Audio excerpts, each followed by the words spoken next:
நம்ம ஊர்ல என்ன நோய் வந்துக்குதுவா? சொர்ணா. என்னது? சொர்ணா நோய். சொர்ணா நோயா? அப்படின்னா தெரியுமா உனக்கு? எனக்கு தெரியாது. அது சொல்றாங்க சொர்ணான்னு, அதான் நான் சொல்றேன். என்ன நோய் சொன்னா? சொர்ணா சொர்ணா. ஐயா இப்போ நோய் வந்ததுல நோய் பேர் என்னது? கொலையானா. என்னன்னா கொலையானா.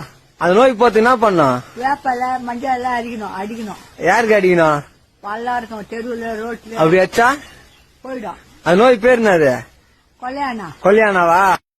சொல்லு. வணக்கம். எங்க பேரன் நாதம் போலீஸ் சொல்றாரு, குறுகுறா வந்துக்குதான், பஸ்ஸில் எங்கேயும் சுத்தக்கூடாதான், வீட்லயே இருக்கணுமா. அந்த நோய் வந்தா செத்துருவோமா, நம்ம பத்திரமா வீட்டே இருங்க. இந்த வேப்பில கண்ணு வச்சுக்கணும். நான் இல்ல எதுக்கு எந்த நோய்க்காக வச்சு எந்த நோய் வருது? குருமா வருதுன்னு சொன்னாங்க. அதுக்காக அந்த குருமாவுக்காக அந்த ஆண்டவனை வேண்டிக்கணும்.